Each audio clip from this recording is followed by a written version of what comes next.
Hi, it's Mark here. Hi, thanks for coming along to the significant figures. It's the rounding off to significant figures video tutorial. Let's get started. So it's more commonly used than what you think. The method of rounding to significant figures is often used. Sometimes you don't even think about it. It can apply to any kind of number, so it can. It doesn't matter if the number is big or small. Quite often newspapers and television will report lottery jackpot winners, and they'll say they've won something like 8 million. That's actually rounding it off because quite often it's not exactly 8 million. Quite often there's other figures there, so there is. But that's to the one significant figure. So let's have a wee look at the process. So rounding to the most important figure, not the actual number. So to round off to a significant figure, if it's one significant figure, then we take it to the first non-zero digit. The figure after that does have a bearing upon it. We'll come to that in a minute. To round off to two significant figures, it's to the next number. So it's the first and then the second non-zero digit. So it's the figure after the first non-zero digit. So then we look at the next digit after that, which has a bearing upon whether we round it up or whether we put a zero there or we leave it as it is. Okay, so it depends on what we do there. So remember the rule of 5 or more. If it's 5 or more, then it's closer to the next. If it's not, then we leave it as it is. We don't round up. Here's a wee example here. I mentioned there about the lottery win. What if somebody won 8,392,018? Doesn't matter what currency. It's the same. This acts for every currency. So quite often you'll hear people say, oh, they won 8 million. Usually it's maybe just over 8 million. But what they do is they're putting that to the one significant figure. If you have a look at that figure there, then they'll probably say maybe 8.4 million. Some people like to exaggerate a little bit and just add another wee bit on. So the next one is some examples that we're going to give here. So let's have a wee look at some examples. So if we're rounding the figure 93,789 to one significant figure, then what we do is we draw an imaginary line. Okay, I've drawn a line here. It's not an imaginary one this time. It's just to make sure that you can see it. So we draw a wee line. So we take the first significant non-zero digit. It's the first significant figure, non-zero digit. So the first one here is 9. That's the first non-zero figure that we come to. Mainly because we don't show the zeros before it. But if there's 0.000, a little bit different. We'll come to that in a minute. So the first non-zero figure here is the figure 9. The one after that is a 3. And I've made that in a different colour there, and I've highlighted it just that wee bit there so you can see it. So you can see the 9, and then the figure after it is a 3. Now that has a bearing upon us what we do with the one significant figure. So in this instance, 3 is less than 5, so we don't do a thing to the 9. So it's now 90,000. So we fill it with zeros. Okay, let's take the same figure and take it to two significant figures. So again, we draw a line. So the first significant figure was a 9. Second significant figure is a 3. So it's the 9, 3. And then we draw a line. Then we think about the figure next to that, to the right of it. So the second non-zero figure is the 3. That's the second significant figure. The figure to the right of that, which is a 7 in this instance, has an impact upon that. It's 5 or more. So therefore, we round that up to 4, so it's 94. And then we fill the zeros in. So it's 94,000.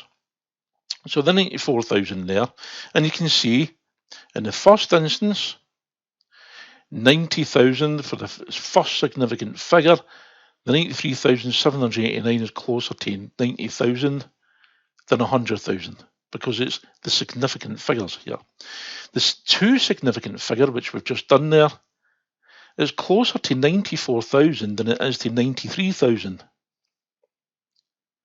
Let's have a look at some more examples. This time we'll use zeros, and you can understand why we're saying there to the first digit that is non-zero, so the first non-zero digit. So if we're working to one significant figure, and we've got an amount here, 0.070872. So the first non-zero digit is a 7. So we've come to the 7, we draw a wee line, and the digit after that, remember, has an impact upon this. So the first non-zero figure is the 7. The next figure after that is a 0. So it's less than 5. So therefore, we leave it as it is. It doesn't increase. The 7 doesn't increase. It remains the same. So to one significant figure is 0.07. What if we take the same to two significant figures?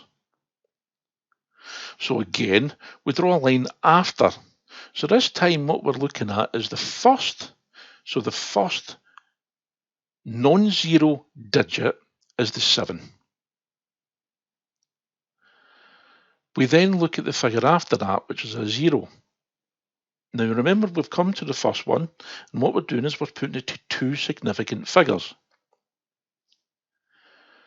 So what we're going to look at is the 0 after the 7, and then we're going to have a wee look at the figure after that, so that we can put it to two significant figures. So in this instance it's 8, in which case we've got to increase that slightly by 1. Obviously that goes, the 0 goes up to 1. So if you look at the figure there, again 0.070 is closer, when you got the 872 there, makes it closer to 0.071 than 0.70 to get the two significant figures. Try these ones out now. So what is 98,329 to one significant figure?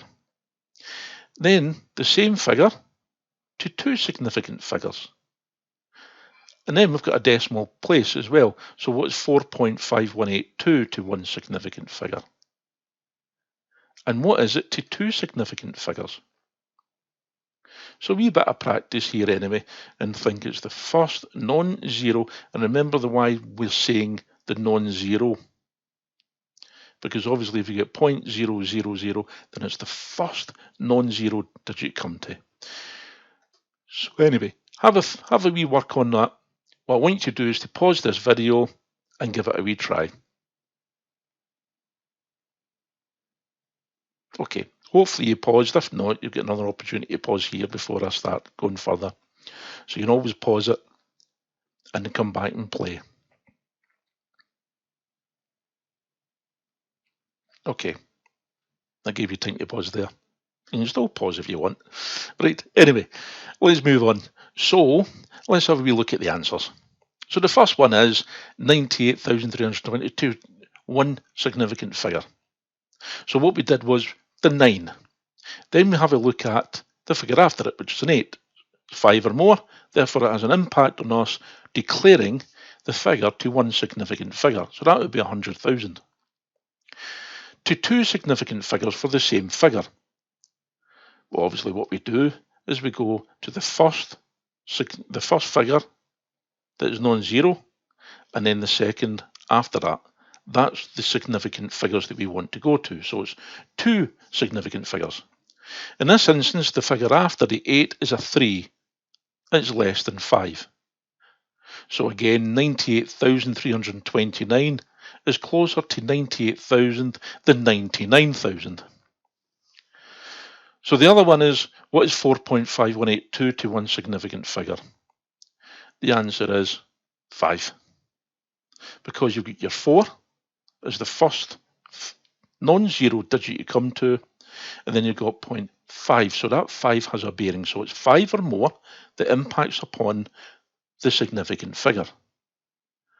So this one is 5. So we're rounding it up now. When you see it's 4 point, we're rounding it up to a whole number in effect. So it's closer to 5 than it is to 4. And the last one, the same sort of thing. You've got a 1 after the 5, so 2 significant figures, it is 4.5. Thank you very much, and just a wee summary, thank you very much for coming along and having a wee look at the video tutorial. And hopefully you've learned something or confirmed your knowledge, and you've had a wee bit of practice as well. So the summary is, one significant figure, look at the first non-zero digit. 2 significant figures, then obviously you're going up. So it's 1, 2, 3 significant figures. Consider the next digit that has an impact upon it. If it's 5 or more, you increase the previous digit. If it's less than 5, you keep the previous digit the same. Thanks very much, and hope to see you again. Bye just now.